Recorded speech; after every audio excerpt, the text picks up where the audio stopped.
Alright, everybody. Welcome back. We've got 4 more moments left to go with sweet Derek. Thanks to a few of you, I have now been converted to the line of thinking of leaving Boardwalk for last. Thank you all for not spoiling why, but I will trust your judgment.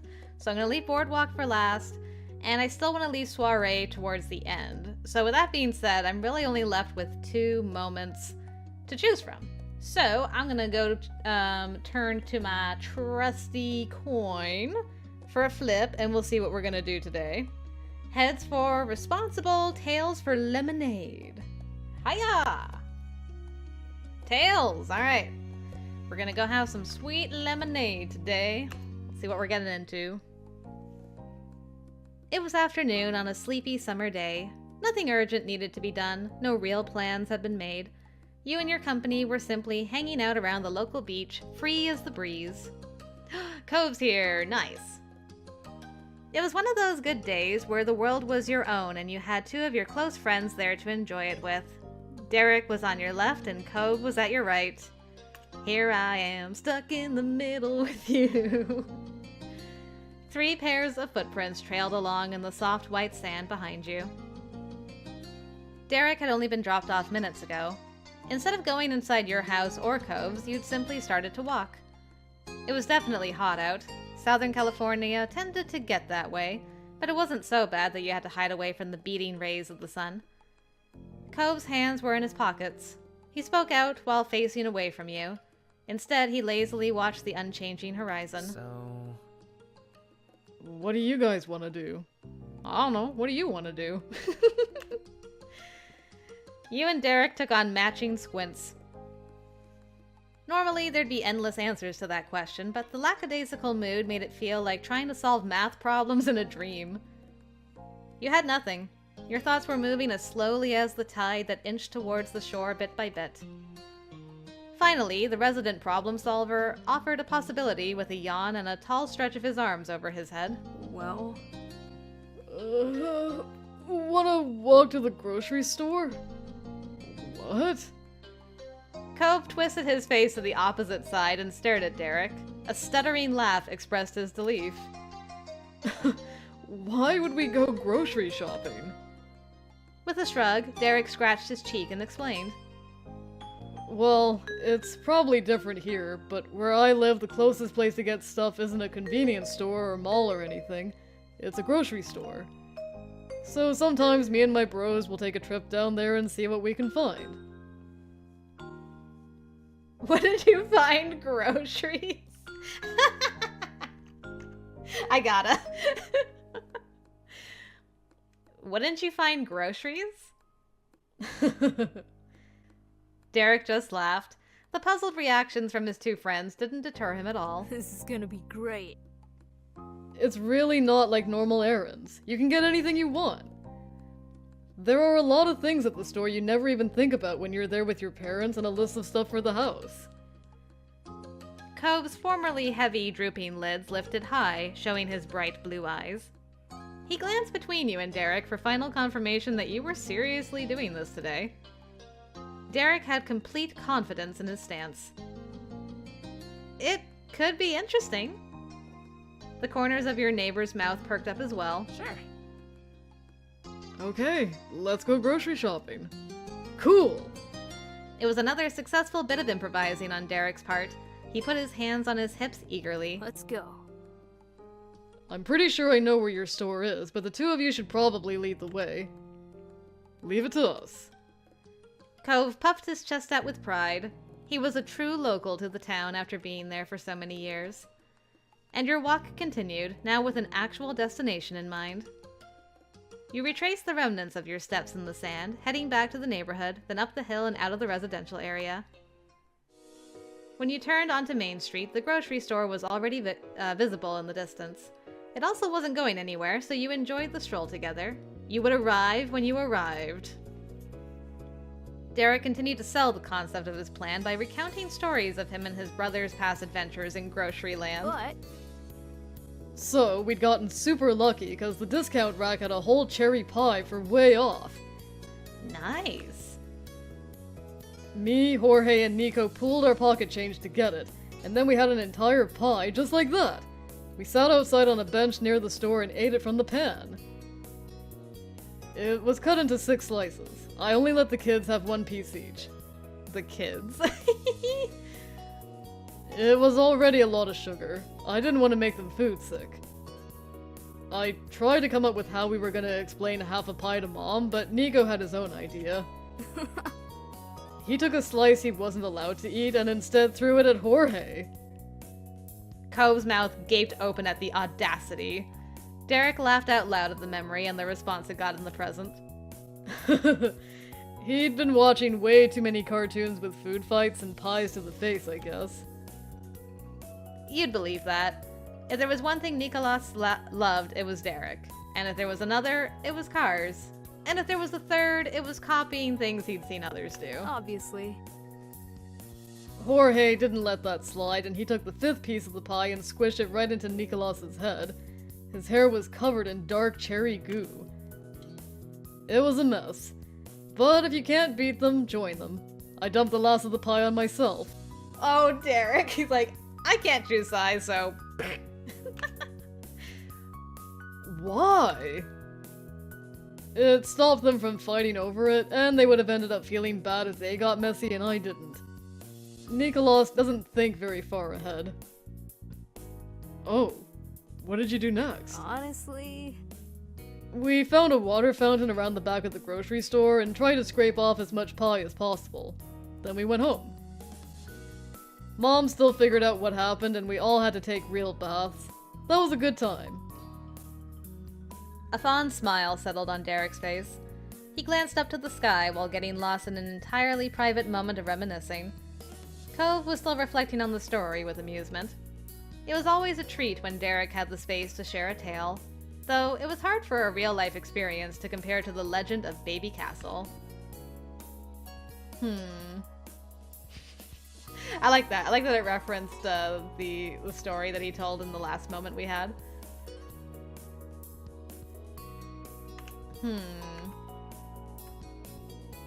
I mean, I literally giggled, so that's probably what my honest reaction would be.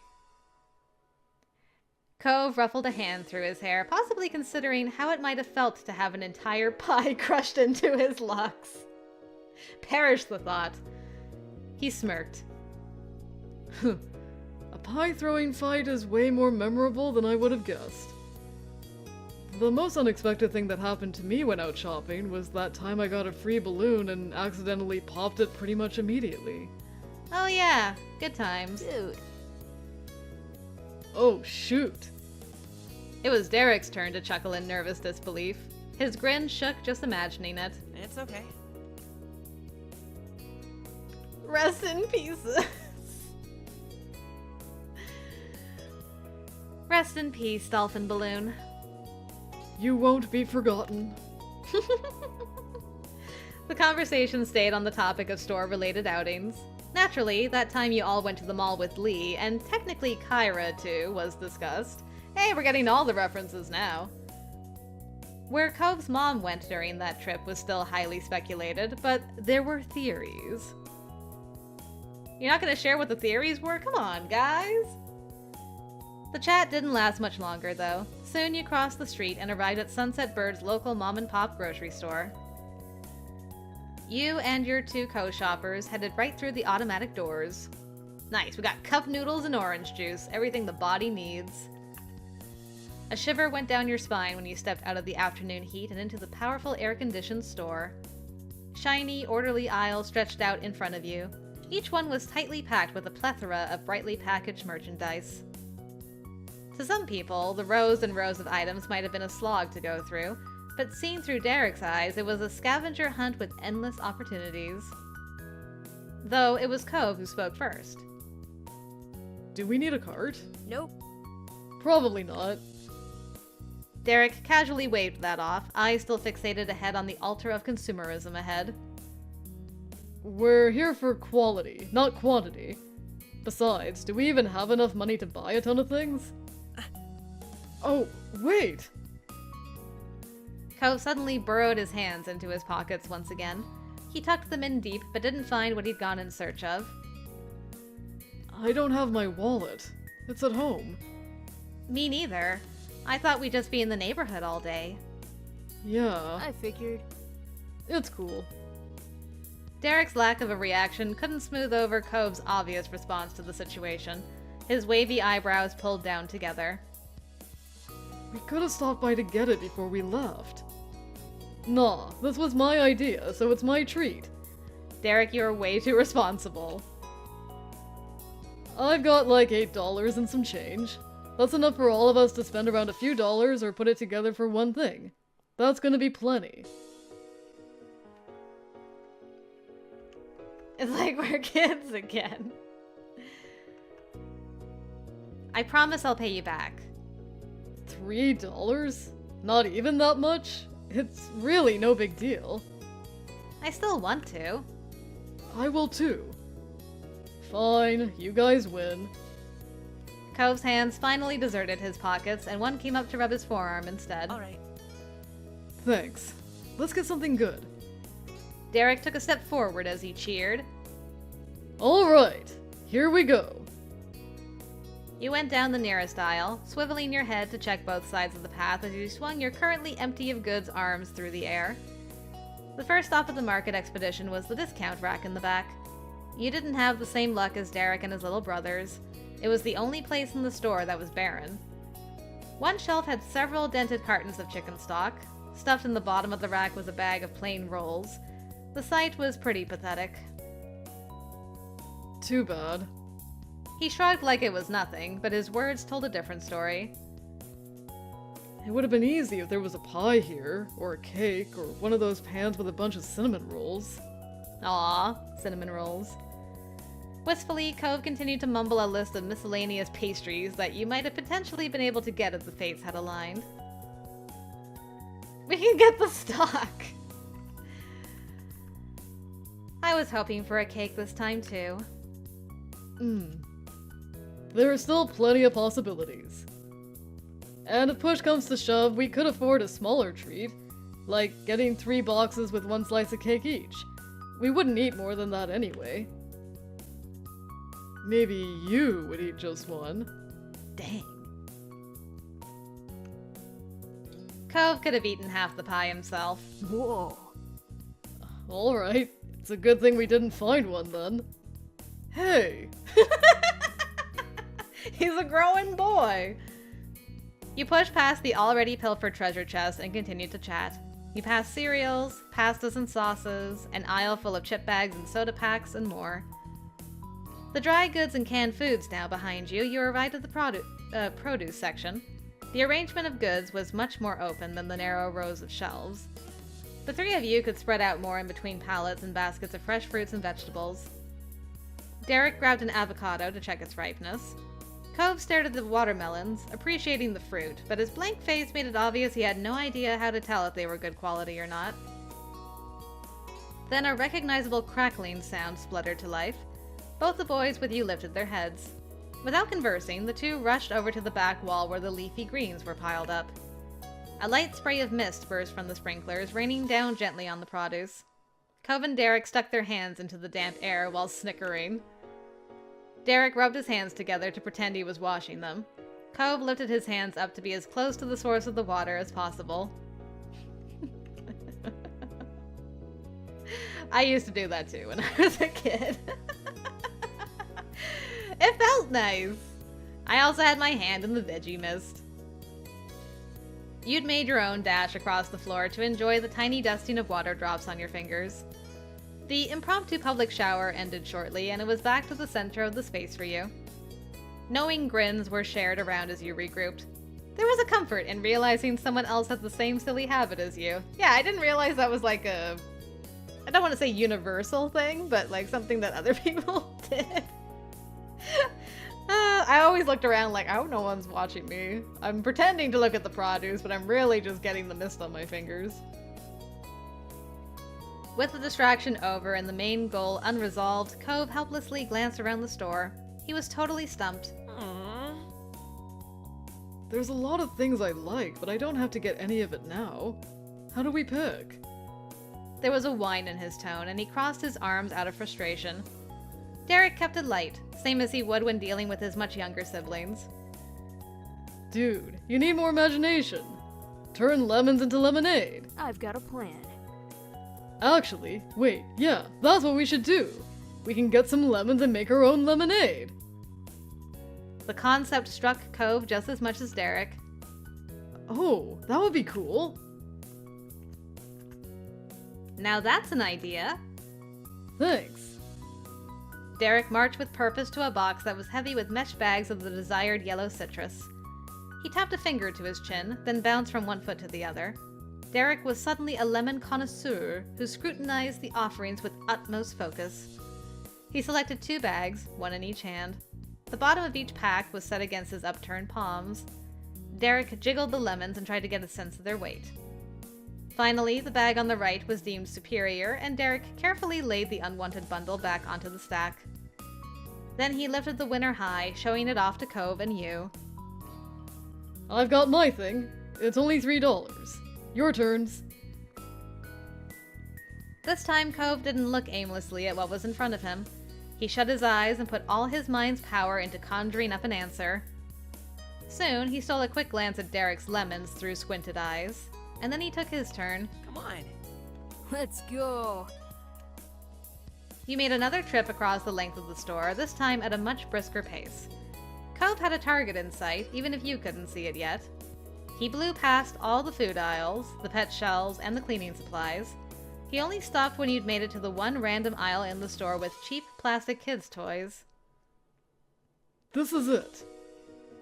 His words were eager and certain. There was a childish excitement to Cove that was fitting for the location. He reached a hand into the wall with yo-yos and bubble blowers. His fingers landed on a baggie of water balloons. Drinking lemonade is gonna make me want to have fun outside, too. We can use this for that. Yeah. Perfect plan, Cove. I'm amazed you didn't get food.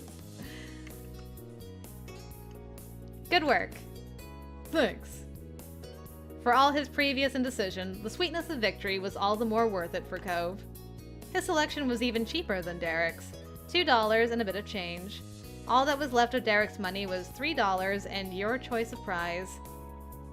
Derek patiently cradled his bag of lemons, while Cove watched you expectantly, excited to see what the final piece of the puzzle would be. What are my options? You reflected on the theme that was forming, your own preferences, and the shareability of different goods. In the end, you opened your mouth and said, chips, candy, little umbrellas. Ooh, I like that though. Can we get the discount rolls for real? Bubble blowers, yo-yo, gum. I don't want anything. No. We gotta do like the little umbrellas. Yes, I want those little umbrellas to put in the drinks. Excellent, Molly. You got to lead the way out of the toy aisle and back into the thick of the grocery store traffic. You wound around the aisles until you found the right spot. You took another minute to pick out the best little umbrellas, and then you were done. They make all drinks taste better. With items in hand, you, Derek, and Cove went through the checkout line. Derek dug out his pocket change and paid for your odd arrangement of items. None of you bothered to get a bag. Derek's was already in one, and you and Cove could easily carry your things on your own. After a successful grocery trip, you returned to the great outdoors to walk back to the neighborhood. This kind of outing reminded you that it wasn't about what you were doing. What counted was who you were doing it with. It's the company. Outside, you gathered in front of the crosswalk and waited for a chance to get back on the main sidewalk. While standing around, it was unanimously decided that you'd bring your goods to Cove's house and make the lemonade there. Your home had the risk of Elizabeth deciding she wanted a pre-dinner snack. She wouldn't appreciate having a lemonade-making operation in the way. There was no worry of that in the Holden condo. Cove's mom and dad were out, and even if they weren't, they were his parents, not his bossy big siblings. They wouldn't even dream of throwing the three of you out of the kitchen to use it instead. Derek was thinking along similar lines based on what he said next. Honestly, man, I can't wrap my head around what it's like to not have any siblings hanging around the house at all. I don't mean that you're weird for that, just it's gotta be so different. Really? Is it? I have my dad here. My mom is staying right now, too. I guess. Yeah, but that's not the same. Parents take care of the kids, and the kids have a bunch of stuff they need. Every day has to be about me and my brothers. If we go out to eat, will everyone like the stuff there, or will Jorge be too picky? Are we all old enough to do whatever the thing is, or is Nicolas too little? My birthday is the only time I can do everything that I want for the whole time, and I still choose to keep my bros in mind, even though my parents don't make me. Aw, Derek, you're such a good brother. It's okay. I don't mind, but it's crazy imagining a world where I don't have to do that. Huh. I hadn't thought about that. Cove's eyes darted back and forth, and he bit the inside of his cheek. I guess having siblings or not changes how someone thinks. I figured people would be who they are no matter what, but maybe I would have needed to be at least a little different if I had to share my parents and life all the time.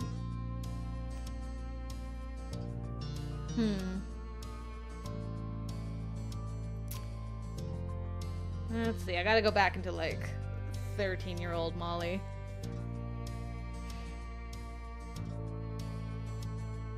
I mean, I'd be lying if I didn't wonder what it would be like without having my brother around. But I was also, like, at this... Was it this point? No, it would be a few years later that I'd be like, man, I'm really glad I have a sibling, so I'm not quite there yet.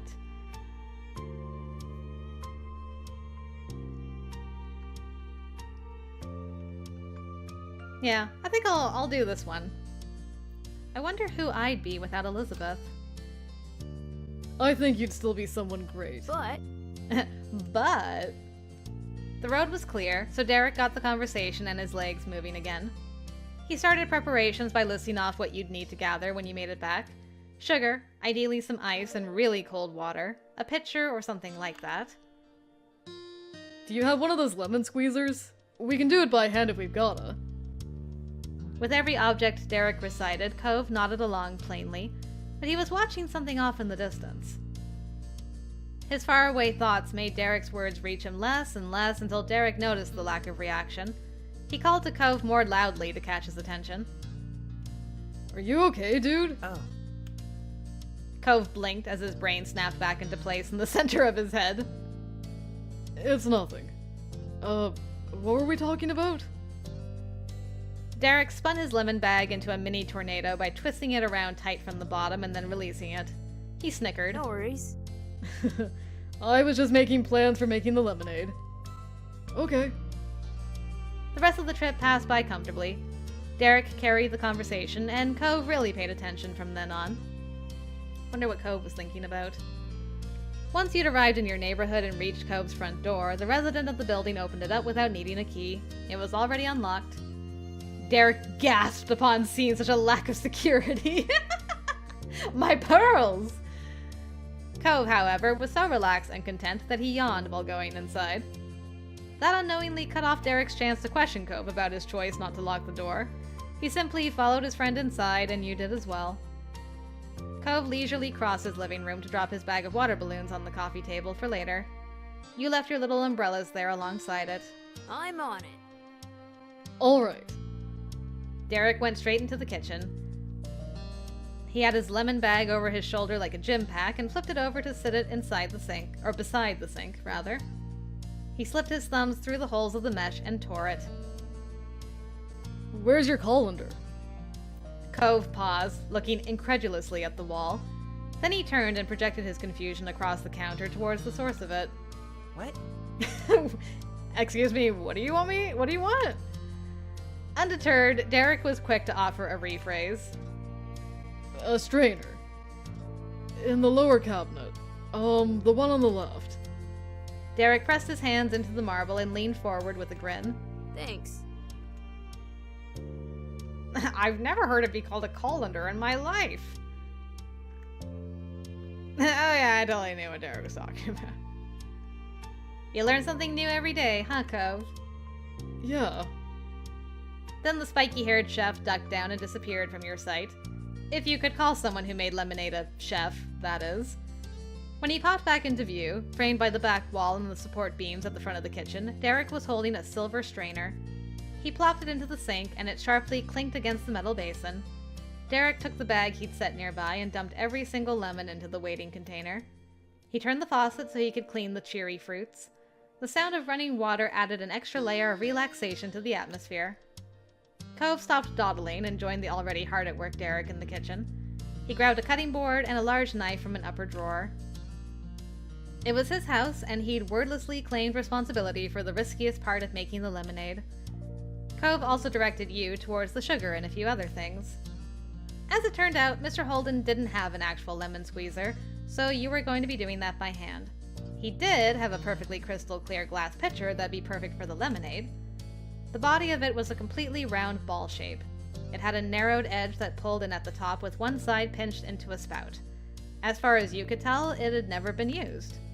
Hey. Have you made lemonade before? Molly? Cove? Derek casually questioned both of you while he hefted the so-called colander up and down to shake off some of the water clinging to the freshly washed lemons.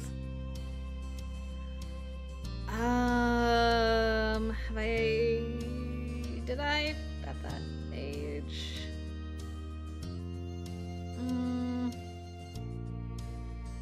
I don't think so. I think I made lemonade for the first time as an adult.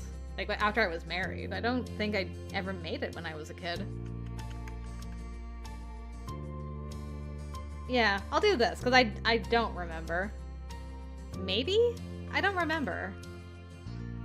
I've made really simple lemonade before, just for me. I'd squeeze one lemon into a glass of water and dump in a spoonful of sugar. It wasn't that great, but it was easy. Cool. Derek hummed while placing lemons on a clean kitchen towel. He took a fruit from the colander with his left hand, passed it over to his right, and placed that down while grabbing a new one. It's all good.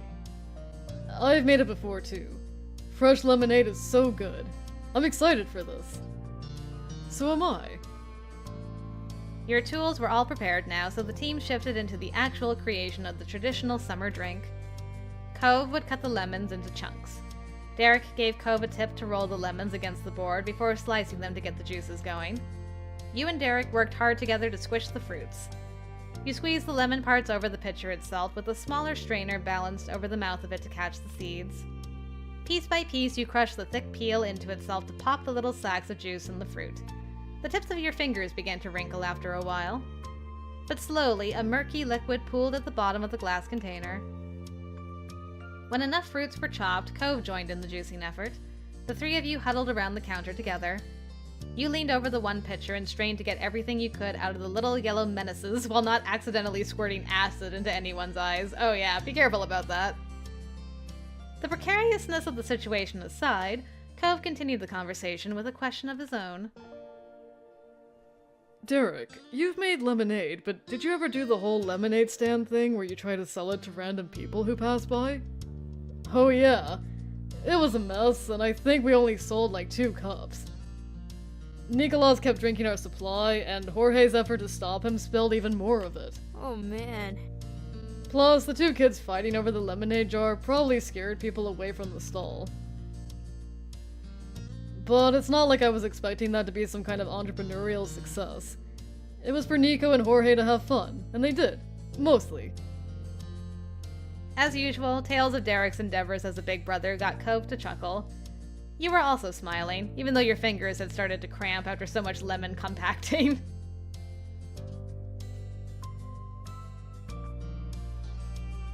Yeah, this is probably more accurate to me.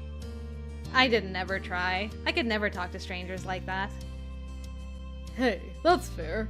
It was pretty awkward whenever anyone did come by. Man. All this business talk makes me think about how I only met either of you because my dad partnered with Cove's dad's business. If that hadn't happened, you probably wouldn't have ever learned I existed. You'd still know each other, obviously. Derek squeezed his 12th lemon chunk with a fittingly sour expression on his face. He'd accidentally made himself feel like a third wheel. Oh no, Derek! In the cluster of human juicers, Derek was in the middle, yet he began to fade despite being right next to you. You and Cove looked at one another from over Derek's lowered head. Oh no! Cove pushed himself to smile through his concern while also giving Derek's arm a little nudge with his elbow. I worry about that kind of thing sometimes too. If my dad hadn't picked this street to move to, I wouldn't have met Molly. The bravery he mustered began to disintegrate after putting that truth to the front of his mind. Cove swallowed bitterly. I don't like it when I start thinking about that. It's okay. But my dad still would have had his business, so I still would have met you. Sheepishly, Derek pressed his shoulders up around his face. He managed a small smile. Yeah. It's rough for all of us. Where your parents live and what your parents do has to matter so much to everything. Derek bit his lip, unwilling to let himself continue to speak negatively. But like a turtle coming out of his shell, Derek lifted himself off the counter and rejoined you and Cove at his regular eye level. we did meet each other, and we're friends. That's what counts. Yeah. What ifs don't make a difference, because we're really all here. That's 3 of us who worry over these things. I'm glad we got to meet. So am I. Cove quietly watched over his friend, soothed by his uplifted mood. Then his lips parted as a pleasant thought came to mind. Hey, this is where I was standing when I first met you. Right? Oh yeah! Derek bounced up on his toes and tossed the lemon peas he'd been working on over into the trash can. It landed inside perfectly. But I was on the other side of the counter back then, and now I'm here in the kitchen with you. That caught your ear, and you lifted one of your brows. Go on. You remembered the night Cove told you he'd met a new kid named Derek, but he didn't say much about it. All you really knew was that their parents had started working together, and then Derek began to come around the neighborhood for visits. Derek could recognize an intrigued audience when he saw one and did what he knew how to do. Tell the rest of a story. Mr. Holden invited my dad over for a meal at his house after their partnership was official. He talked about Cove before, when him and my dad were getting to know each other. You can't get away from hearing about Mr. Holden's top-notch son if you spend any time with him. Ha ha ha. True. Off to the side, Cove mumbled with embarrassment over what he clearly thought was an unnecessary addition. Derek laughed the minor interruption off and went on. So... My dad suggested that I come too, since we were the same age. Mr. Holden was apparently really into the idea. I had no idea what to expect from something like that, but I wanted to go to a sort of business dinner with my dad. It felt pretty cool to be invited, and then I went. Whatever I was imagining before I got there, Mr. Holden definitely wasn't it. I had thought my dad was casual for a professional business person, but Cove's dad takes the cake. A warmth came to Cove's expression. Not the red-hot heat of fluster from before, but a gentleness that was based in his honest love for his parent. Aw, you love to see it. A lot of people don't expect Dad to be how he is. What did you think about me? When you first met me, you know? Derek mindlessly scratched his damp hand against the back of his head. A stray lemon seed clung to one of the spikes of his hair. You didn't want to cut the 2 off, so the little bit went unmentioned. No way! Honestly, when I spotted you in the back of the kitchen, I thought Mr. Holden had another older kid he was hiding, because there was no way that guy was 13. You were so tall and fit, and you just stared at people. You seemed like a tough upper grade teen who'd never talk to somebody like me. You snickered under your breath. If you didn't know any better, you'd think he was describing Elizabeth. Having that description be assigned to Cove Holden of all people was hilarious. Cove was equally startled by Derek's choice of words. His eyes opened wide in amazement. Oh. You thought I was tough. Uh-huh. Yeah, I did, but... thought is definitely the right word for that. Dang, it went from a compliment to kind of an insult. I thought wrong, obviously. That instantly put Cove into a pouty mood. He pressed both his palms against the marble countertop, not bothering to squeeze another lemon. Cove didn't want to play anymore. Derek leaned his shoulder against Cove's side affectionately. He reached past him to the lemon slice Cove wasn't using and started to juice it himself. Sorry. There's nothing wrong with being a softie. I like that about you. Bringing Derek's statement to life, Cove visibly relaxed his stance. The tone of his voice was equally delicate. I guess it's not bad.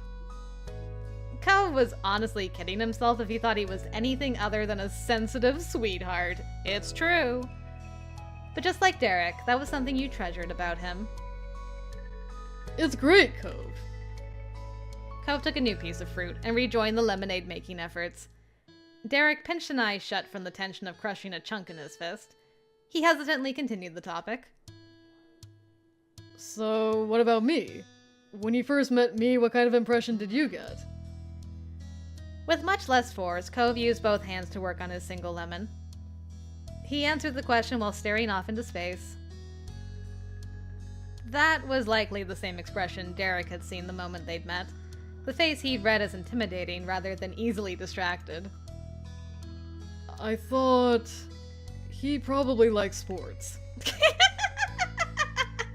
How did you know? All three of you shook from laughter, bumping against each other with your closeness, like a bunch of grapes on a vine rustling in the wind. So cute. I get it. Okay. Molly, your turn. What did you think about me when we met? Oh. Your mind drifted back to a few months ago, before summer vacation had begun.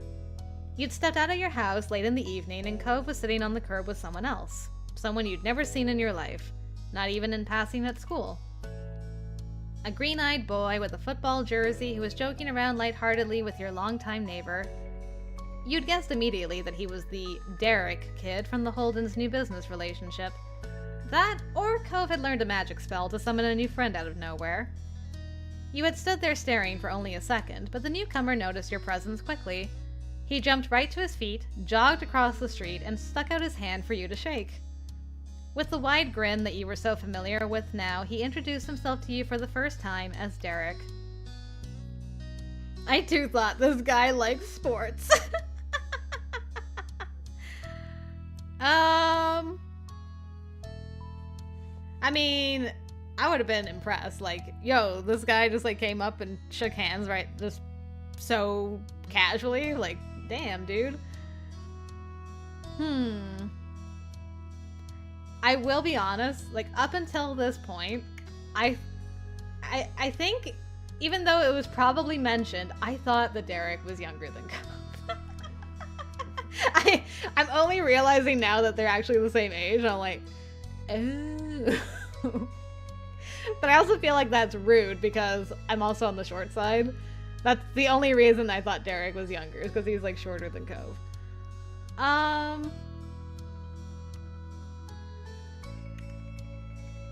Yeah, I'm gonna go with the top one. That would probably be, like, the honest thing I would say. Even though this is, I would think both of these things, but this would be the one I would choose to say.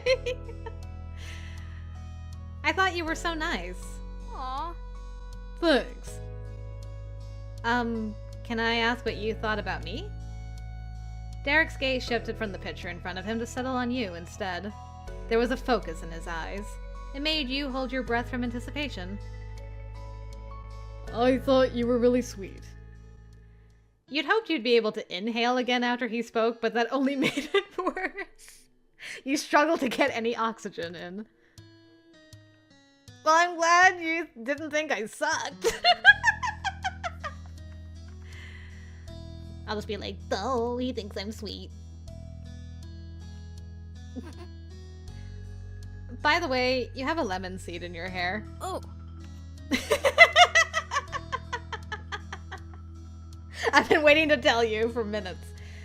Derek raked his hands through his light brown strands blindly. Unfortunately, he focused on the top and side, so he never hit the right spot. One of your hands covered the laughter coming out of your mouth, and you used the other to point out the target on the back of his head. Finally, he was able to brush the seed onto the floor. He bent down to pick it up and dropped it to the side on the counter. Thanks, Molly. You're welcome. We could add a little of the lemon zest, too. I'll do that. Derek fumbled to move the topic to something else. His darkening cheeks were probably the reason why. Do you have a grater or a peeler? Yeah. Cove gestured to the same drawer the knife had come from. Derek dug through it until he successfully retrieved a multi-textured grater. He took his stuff to the opposite side of the kitchen to not get in the way and worked with his back to you and Cove.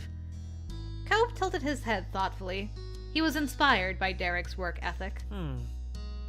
If it's gonna be fancy lemonade with zest, then we should do that thing where you put whole slices in too. I can cut a few of the leftover lemons. Cool. Molly, can you pour the water and sugar in the pitcher so it can start to dissolve? Yep. You started by filling up the sparkly jug with chilled filtered water from the fridge, and you remembered to put ice in the drink too. The diluted lemon juice sloshed around and threatened to spill over as you piled in the ice. You left some space for Cove's lemon slices. Finally, you took hold of the hefty bag of white sugar and pulled it close to the counter's edge. Stray grains of sugar that coated the bag came to stick against your still damp fingers instead. You felt like you were building a sandcastle at the beach.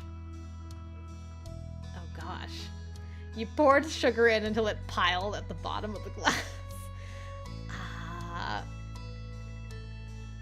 wish I knew how big this pitcher was. Okay, so we're putting zest in, which is going to make it stronger. Lemon slices are going to make it kind of strong. I'm going to go with like the middle and say like a full cup of sugar. Probably. Fingers crossed. You searched around the kitchen until you found a colorful ceramic mixing spoon. You dunked it into the pitcher and carefully stirred. A quiet smile grew on your face as you watched the bits of sugar swirl around in the pale yellow drink. At this point, the separate ingredients had truly come together to become lemonade. Round and round you turned the spoon. It was almost hypnotic the way the juice whirled inside the pitcher. Your trance was broken by a sharp hiss at your side. You dropped the spoon, losing it in the depths of lemonade, and snapped your head towards Cove. He was holding his left hand up to his face. A thick bubble of dark red had slipped down from one of his fingers and left a streak over his palm. Oh no, he's bleeding! Huh. Oh, ouch. Derek Cove is hurt! I would freeze. Like back then, I would get faint at the sight of blood. I'm doing so much better now. I don't know what it was about turning 30, but now I can like handle wounds. But basically from like being a kid until 30 years old, I'd be like, oh no. Ah, there's blood. Ah. So since there's not a fainting option, I guess I'll just be like, eh. You couldn't feel your limbs, and your eyes became glued open. Cove's mouth wobbled into a frown. Don't worry, Molly. I'm fine. Out of pure instinct, he reached out for you before abruptly stopping himself. Thanks. He turned his body away and covered his injured finger with his other hand so you couldn't see. Thank you. Derek flipped around at the commotion. His tense, concerned face took in the scene of panic. Cove curled into himself protectively, and you hyperventilating. Okay, perfect. This is exactly what I would be doing. A heavy word dropped from his mouth. Shoot. Derek stretched his arms high to grasp the taller teen by the shoulders. He stepped backwards, getting Cove to move with him. Molly, go ahead and sit down. We'll be right back. Cove muttered an apology as he stumbled along with Derek, who was reversing out of the kitchen. You were left standing there alone in the lemon-covered kitchen, still in shock. Cove actually got hurt. He was bleeding. Your heart was hammering and you couldn't move. Derek's request for you to sit down went unheeded, even though your legs were threatening to collapse under you. After what felt like an eon, but was probably only a couple painful minutes, Cove and Derek returned. The color that had struck you so horribly was entirely wiped away. Instead, an unassuming brown bandage was wrapped around the cut on Cove's finger. It's okay. It wasn't deep. We washed it off, got it clean, put a bandage on it. Good as new. Thanks, Derek, for handling that crisis. Derek marched right into the kitchen, snatched the stained knife and cutting board, dumped the lemon slices into the trash, and dropped the dishes into the sink. Manny's on top of it. He scrubbed them off and washed his hands while he was there too. The last remnants of the event were taken care of. Meanwhile, Cove hesitated in the living room. He waved cautiously with his right hand. The left was tucked behind his back. Aw, these boys are being so kind. I love them. Are you okay? How are you doing? That doesn't matter. How are you? I was scared.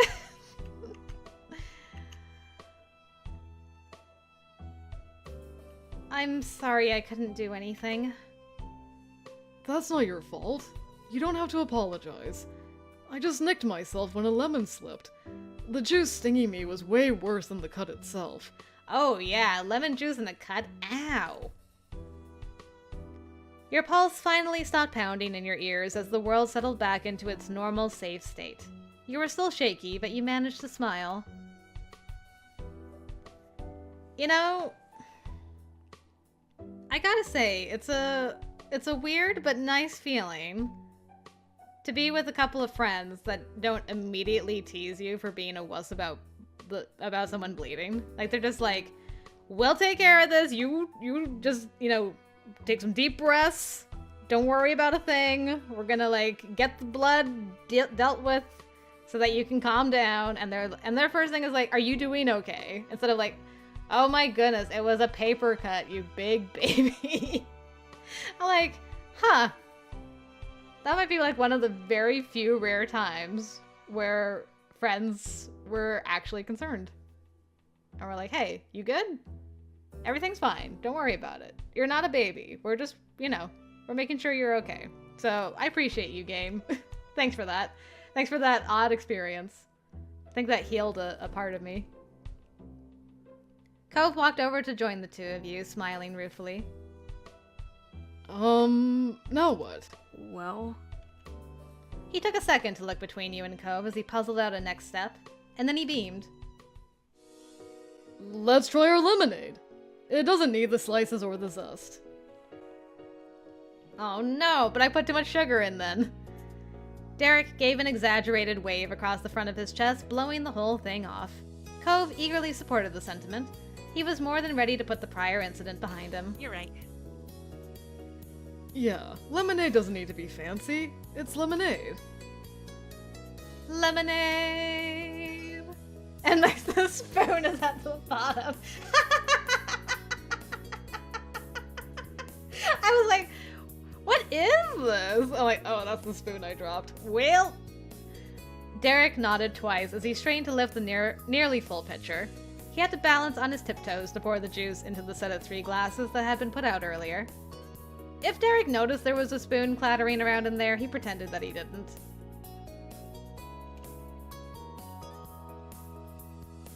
Thank you. At the same time, Cove and Derek tipped their cups and took full gulps of the drink. They savored the taste, and you watched as their reactions formed. Cove smiled contentedly, while Derek cheered with enthusiasm. It's good. Derek gave a thumbs up to that. Good job, team. It's a perfect cup of lemonade. Good work, team.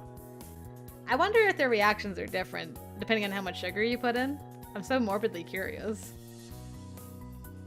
You gladly joined them in taking a sip, enjoying every drop of your hard work. It was absolutely refreshing.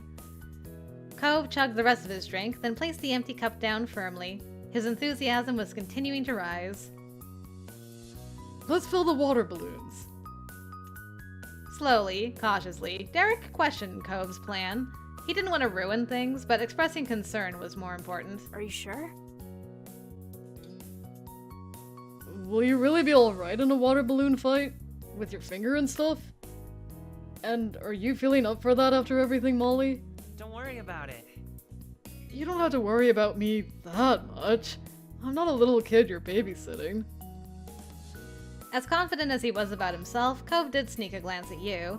His eyes held the same uncertainty as Derek's. I'm okay too. I can still play.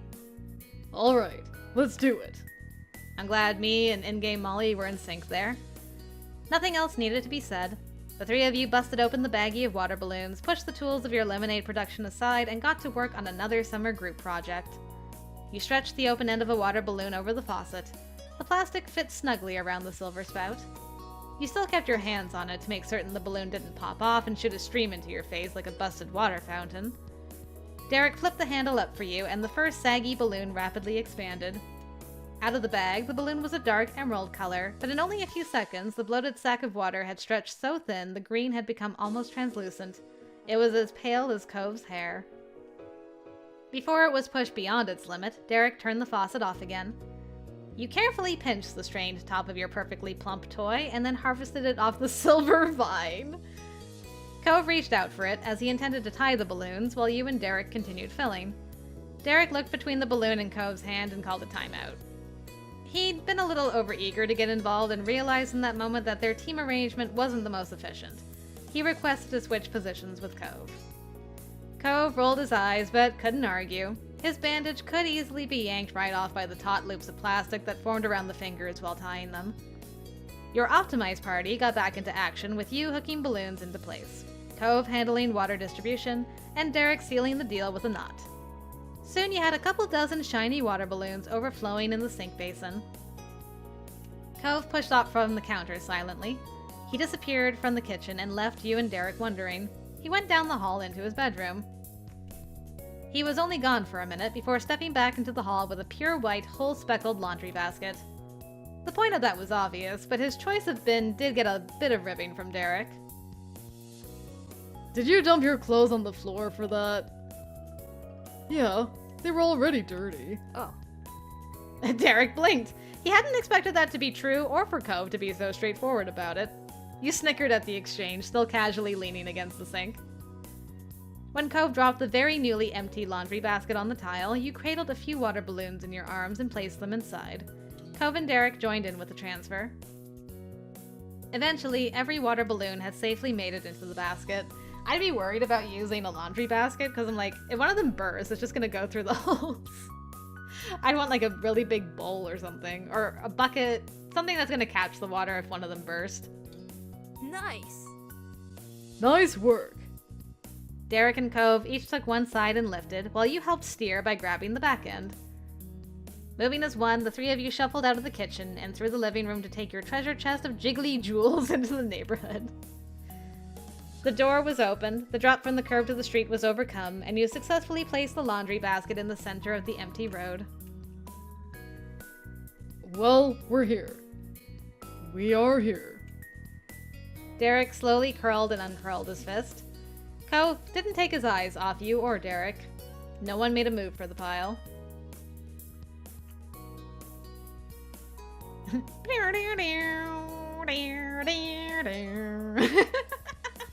That's all I'm picturing, is just the three of us. Like, who's gonna grab the weapon first? And then Cove lashed out like a snake and secured a balloon for himself before anyone else could do a thing. But Derek wasn't going to be left behind. He stuck both his hands deep into the mass and came out with 2 balloons. You were startled into action and grabbed a weapon defensively. In quick succession, Derek launched one shot at you and the other at Cove. You felt the impact of a solid object slamming against your chest before it burst into a million pieces and a shock of cold water seeped into the front of your dress. Cove was left sputtering and with a dark stain at the lower edge of his top. He shook the head off and chucked a balloon directly at Derek in return. It exploded against his right shoulder. No one was dry anymore and no one was safe. The war was on. I'm gonna throw mine at Derek. It landed true and added a second dripping blotch on Derek's favorite jersey. We're even, Derek. It's on. Yeah, not for long. The three of you elbowed against the others to dig into the pile and restock your supplies. Politely taking turns was out of the question. The water balloon fight was in full force. Derek sprinted up and down the street, making himself into a moving target. He'd only make a mad dash for the center area when he ran out of balloons. Cove had no fear of being an easy mark and stayed right by the laundry basket, lobbing strike after strike at you and Derek. I don't want to hide in my home's doorway. Moms would be so upset about all the water. I'm coming after you, Derek! As fast as he was, you stayed hot on his heels. Derek had to duck from shots raining over him thanks to Cove and watch his back on account of you. He darted around skipping, jumping, and changing course in a mostly vain attempt to avoid the onslaught, though he breathed heavily through a massive grin. Laughter and water splashes filled the normally quiet Sunset Bird neighborhood. You were convinced the mean grandparents would jump out and shout about the noise. Luckily, no one interrupted your revelry, and even if someone had, they would have been putting their dryness at risk by confronting your group. Rapidly, the amount of balloons dwindled until each person only had one left in hand, and the laundry basket had nothing except a little puddle at the bottom with scraps of rubber scattered in it. We're soaking. Wonderful. Arms were held high in the air, taking aim, and eyes shifted from one option to the other. Derek wound his hand further back. Cove and you couldn't take your eyes off him. Your teeth gritted as you tried desperately to calculate where the balloon would fly. Would it be Cove or you? However, Derek chose neither. He launched it straight up in the air. It reached an impressive height. You could barely see the speck of yellow against the vast blue sky. Until it inevitably sailed down and smacked against the tarmac. Derek broke into more snickers the exact moment the balloon broke into 1,000 drops of water. He wasn't the only one amused by the stunt. Cove's smile bent and he opened his fingers to let his balloon drop harmlessly to the ground. Cove didn't pick it back up. Instead, he brutally brought his foot against his own weapon and decimated it under his heel. A jovial truce had been formed between the two. Now, I could be real chaotic.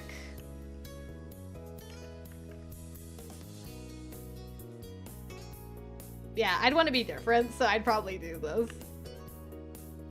If no one was throwing balloons at each other anymore, that didn't mean you had to waste a shot.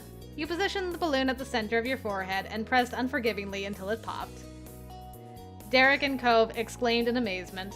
It was like you'd done that party trick where you crushed a soda can against your head. Or as if you were Derek, crushing a piece of pie into his own face to entertain his brothers. That was how the grandest battle your neighborhood had likely ever seen came to an end.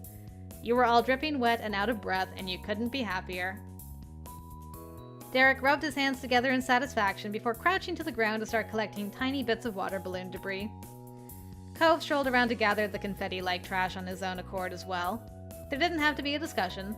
Derek and Cove had that quality in common, a distaste for litter. Good job, boys. You appreciated that about both of them and joined in to help pick up the pieces off the ground. You quietly wandered around, filling your fist with the rubbery remains as the sun crept behind the condo roofs. Your shadows grew longer in the waning light. You felt the damp cling of your clothes more acutely as the excitement died down. Your team managed to finish cleaning before night had completely fallen. All the trash was dumped into a tall green trash can at the side of Cove's house. With all that remained of the carnage being a few drying watermarks spotting the street, your group had returned to the state you'd originally started in, directionless relaxation. Cove had been perfectly willing to return to his house while still wet and scrounge up fresh glasses of lemonade, plus he had your little umbrellas tucked under his arm. It was a struggle to balance it all. But Cove took one for the team as someone who actually lived there. You and Derek didn't have to go in and make a mess of the Holden home, though you imagined Cove's dad wouldn't have cared. He passed a drink to you and one to Derek, then used his free hand to flip the laundry basket over.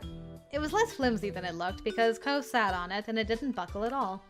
Wow. Derek politely passed on the seat Cove provided. He remained standing while shifting his weight from one foot to the other. I'll sit on the ground. I'm good. If you cared about keeping your clothes pristine, you wouldn't have gotten into a water balloon fight. A bit of dirt couldn't hurt. Cove quietly took a sip of his lemonade. Derek circled the top of his glass with the tip of one finger, watching Cove. Are you alright? How's your hand? Cove savored another taste of the drink, let out a refreshed sigh, and then answered. It's okay. It's still fine. Cool. And Molly, you're good. I am, Derek. Also cool. Man, checking on me all this time later? You guys are the best. The ritual of checking on him was complete, and Derek could only chuckle bashfully over his habit. Cove smiled over the rim of his cup. There was comfort in knowing Derek would always care. Before enjoying the rest of the lemonade, Cove remembered to anoint his cup with one of the many tropical umbrellas. Derek and you both got your own from the box. You got to have pretty fancy lemonade after all. The air was warm enough to be comfortable even with your wet clothes. Lemonade, little umbrellas, and good company. That was what days like these were for. It couldn't get much better. Cove agreed contentedly, without you even having to say so. Summer really is the best season. Agreed. Same. I think so too. It's the worst. Me 3. Awesome. A gentle expression rested on Derek's face as he spoke softly. It'd be nice if things could be like this all the time, huh? But then Derek lifted his glass and spoke in mock outrage to the world at large.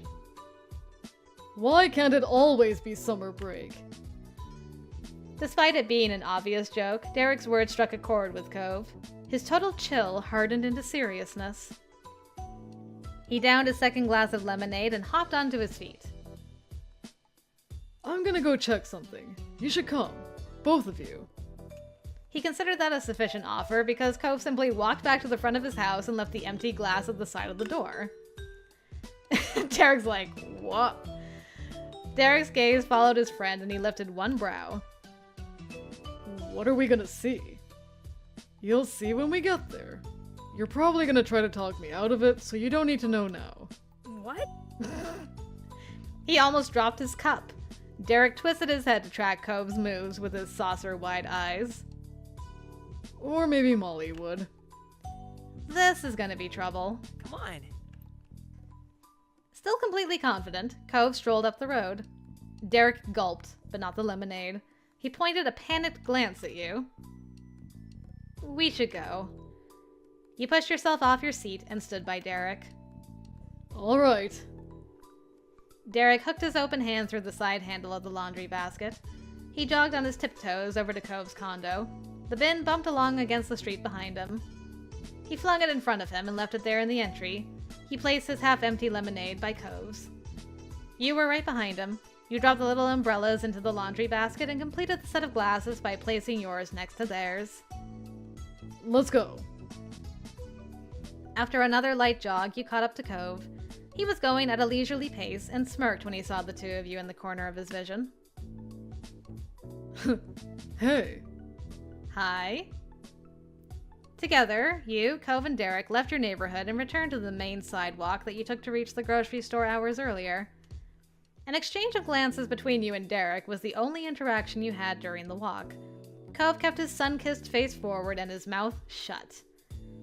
Shopping wasn't on your neighbor's mind because that building was passed without acknowledgement. He was taking you further down the path. Only about a minute later, your progress was halted by a row of strikingly orange traffic cones and strings of droopy "Do Not Cross" banners. Should we go around? No, we're here. Huh? Derek stalled. Cove, however, got onto his knees in front of the blocked-off area. His eyes were glinting with intention. I saw this when we were leaving, but people were working on it. The concrete is still wet, and there's no one around now. Yet again, Cove had knocked a gasp out of Derek. You're not gonna mess it up, right? Cove didn't have to say anything to answer. He shared a coy smile, and that was enough. Oh man. Cove, that is really bad. The grin on Derek's face trembled, both from laughter threatening to spill out and the fear of getting in trouble.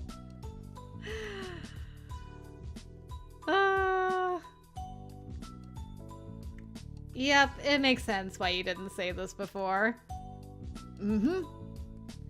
Cove fearlessly stuck his finger into the muddy gray concrete. He slowly etched out a series of numbers. When he was done, the corner of the block had 2011 scribbled into it for all to see.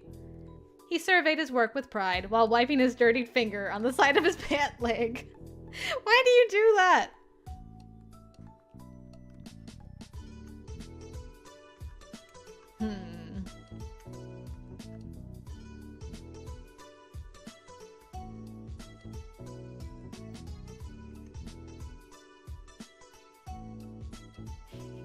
Do I want to get all three of us in trouble? I probably would do either summer or draw a heart. Yeah, I'll do summer. That made more sense to you than just having it be the year. It's nice. Derek stared hard at the soft, forbidden canvas and slowly crouched down. He paused, bit his lip, then ultimately pressed one finger into the tacky surface to leave a small print. He'd left a sign of his presence there on that day, right along with Cove and you. Relief came to Derek's features once he'd finished. Hopefully it dries before anybody finds out. Yeah. The single word was only a whisper, but it was warm and pure. Thanks for taking us, Cove. You're welcome. We're just a bunch of rebels. Cove dusted his pants off as he stood after a job well done. Derek shot up as well, newly invigorated. He looked at the sky and squinted at the sun. The day was coming to an end, but no one could say your group had wasted it. That was true for the entire summer. No matter what happened, when school started again and when an unknown future arrived, you'd still have all the memories you made together when you had the chance and the things you left behind. Yay! That was great. That was so enjoyable. And yeah, I think it healed a small part of my inner child. Lovely. Just absolutely lovely. What a great time with those two boys. Alright, I guess next time we'll be doing Responsible. See you then, guys.